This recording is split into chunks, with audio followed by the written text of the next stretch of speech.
Pag-usapan natin gaano ka-powerful ang subscription at ano ba tong subscription. Para lang madali inyong maunawaan, gagawin kong layman term, no? na simple. Okay, kung naka-internet ka sa bahay, nagpakabit ka ng internet. Kunyari, PLDT, ayan, nagbanggit na ako, no? Okay? Subscription yan. Kahit nagpakabit ka ng internet pero hindi ka magbabayad ng monthly, di ba? May monthly yan na babayaran. Subscription po yun. Ako 2,599 binabayaran ko every month. 2,600 every month. Oh. Pag di ako nagbayad, cut yung internet ko. Ang tawag doon, subscription. Ngayon, ni minsan ba sinabi ko, hoy PLDT, asan na yung dividendo ko? Di ba wala naman? Nagreklamo ba ako kay PLDT, ba't wala namang income? 5 years na, 10 years na, ba't walang income? Hindi.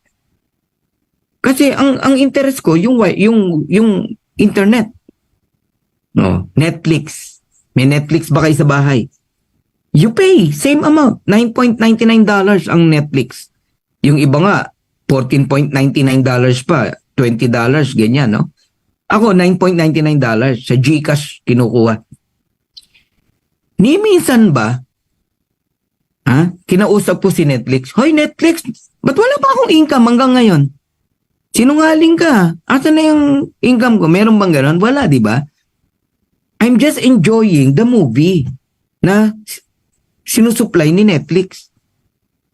Mga series.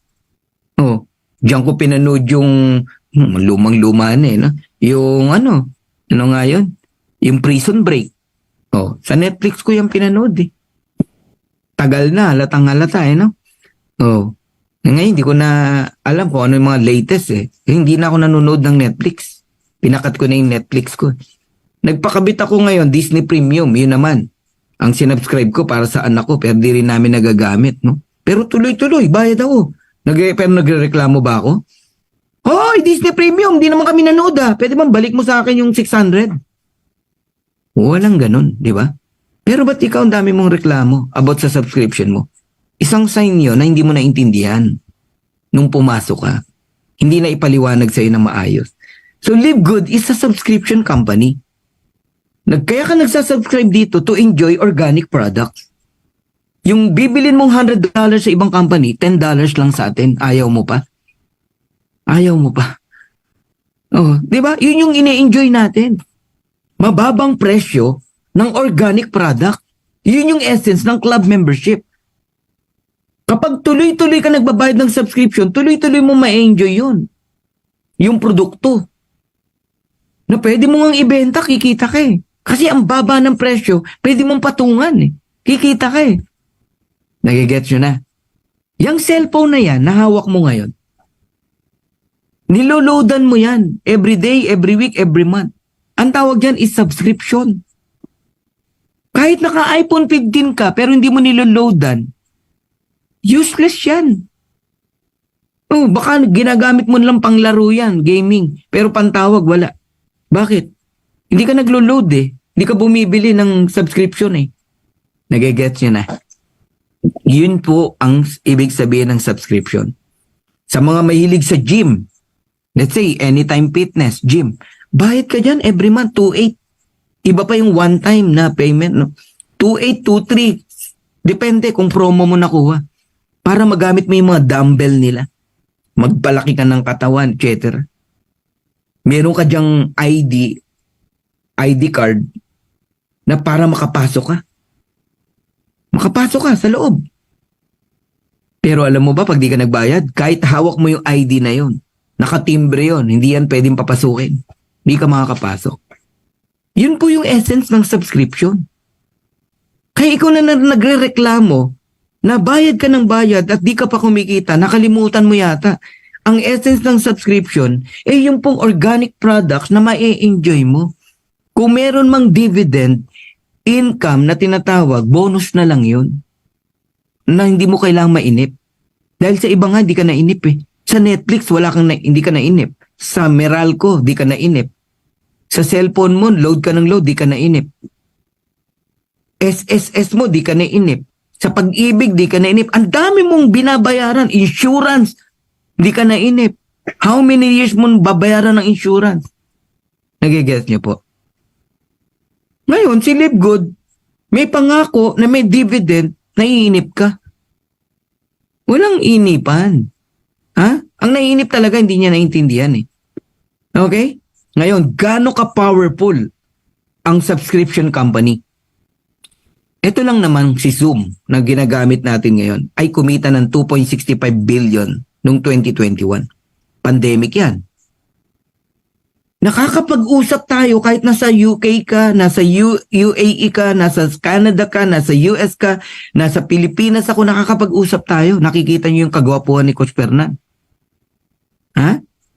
Noong 2022, kumita ng $4.1 billion ang Zoom. Question, magkano binabayad ng mga tao dyan sa Zoom? Ako $10 dati. Ngayon, around $90. Depende kasi, no? Pero sa dami ng gumagamit ng Zoom meeting, ang yaman ng kumpanya na to. Another company is Netflix. Nagsimula ang Netflix, konti lang din ang nakasubscribe. Oh, 20 years ago, 30 years ago, konti lang nakasubscribe dyan eh. Pero look at Netflix right now. There are 230 million subscriber. Kahit sabi mong binabayaran lang nila $10 o $9.99, kasama na ako dyan. Magkano ang umaakit na pera kay Netflix? $29.52 billion. $31.47 billion. Now tell me na yung decision ni Ben na gawing club membership ang isang kumpanya na dating networking na hinahawakan niya, inopia niya, ay mali. Tell me kung mali ang decision ni Ben. Sinundan niya ang Costco, sinundan niya ang Walmart, sinundan niya ang Netflix, sinundan niya ang Amazon dahil alam niya ang revenue ng mga to papalipad habang ang networking company, ang revenue pabagsak. Yan ang sinundan ni Ben. So Live Good is the first company, no, na merong ways to earn club membership with subscription with dividend. Alam nyo, dito papunta si Live Good. Imaginein mo kapag ang Live Good, 230 million na ang subscriber. Huwag kang magulat ha, dahil nag 1 million nga tayo in 1 year. Yang 230 million, hindi malayong hindi mangyari yan, no? Oh, 5 years, 10 years? Grabe! Ibig sabihin, si Live Good kayang kumita ng 31 billion taon-taon. Dollars ha? Saan dadalhin ni Ben yan? Wala ka ng paki doon. Kanya yan eh. Pero eto good news ko sa'yo. Si Netflix solo niya yung 31 billion. Si Ben, yung kalahati, binalik sa atin. Yun yung 7 ways to earn. 8 ways to earn. Isa pang explanation para maunawaan mo. Ano ang hawig ni Live Good? Costco.